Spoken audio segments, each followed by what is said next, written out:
Nicole, Madtown Girl 2, concerned mom. Well, Nicole, let me let you tell your own story. Welcome to the program. Thank you. So let us know what happened.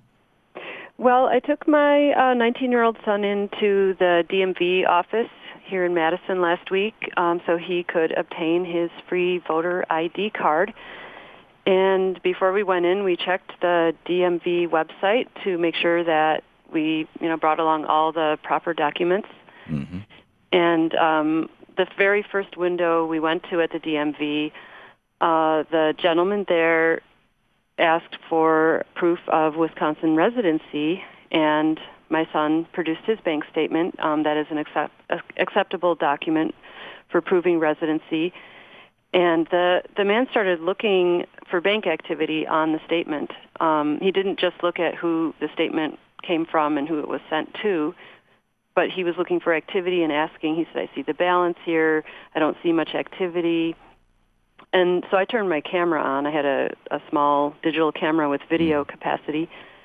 And I questioned him about it, and he said, well, I need to see activity. And I found that to be a real invasion of privacy, and I don't believe that bank activity has anything to do with having the right to vote. It shouldn't have anything to do with it. So that kind of got me wondering, well, what would you do if you were homeless?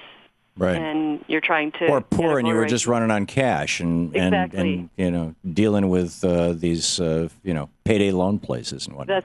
That's right. Not everybody has a bank account, and not everybody with a bank account has much activity on the account, and it's not required. Right. Nicole, we have a 22-second clip from your 9-minute video, which is available all over the internet right now. Let me just play this for our viewers and our listeners. Picture done first. All right. After the picture's done. Sir, what if he was homeless and he didn't have a bank account? I haven't dealt with that yet. So. Well, this is a legitimate question. I know it is, but I'm not one to answer that. They are over there because they're the full-time employees. So they would have to answer that question. He just didn't know. I mean, it's like, isn't the bottom line here that this effort to actually, were you also told that this was free if you wanted this for voting? No, there is no indication anywhere in there that a voter ID card is free. And in fact, they have you use the same application that you would use for a regular ID card or driver's license. And there's nothing that separates out the free voter ID card. And they don't ask you and they don't tell you. And that's like a $30 fee or something? $28. $28. So, and how long did all this take? Probably it didn't take that long. Probably about 45 minutes, and I was asking some questions, so it maybe took a little longer than usual. So not long lines in Wisconsin. No, in fact, they didn't.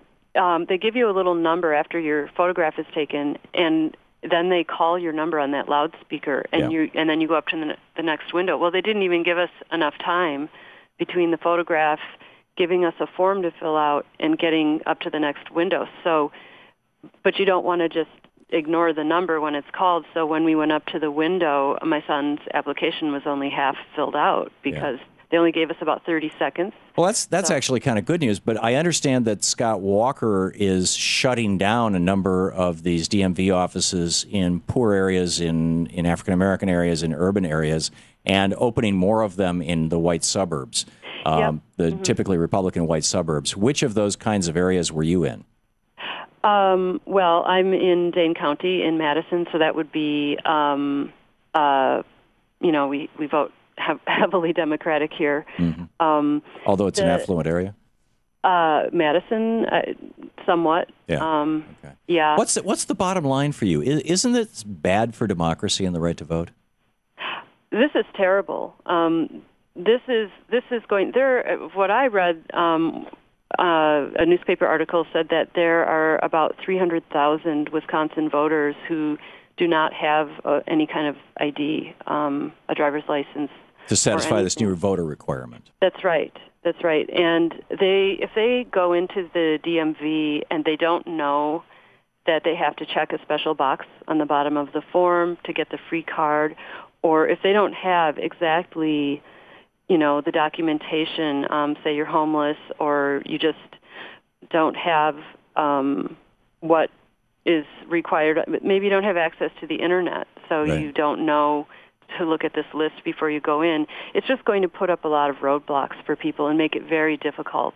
This is mind-boggling. The Bush administration declared a 5-year war on voter fraud, and they had federal attorneys all over the country looking into this, numerous investigations, state by state, state attorneys general, and they succeeded in a 5-year period in identifying, I believe it was 86, it was fewer than 90 cases of voter fraud. And many of those were things like, Mitt Romney having 5 homes, but saying that he votes, he lives in Massachusetts in his son's basement, even though he spends most of his time in his mansion in California or his mansion in Maine.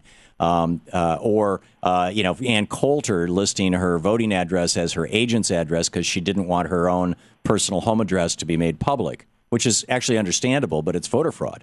And it's like, this is a non-problem, and they're making you and your son jump through all these hoops just to vote.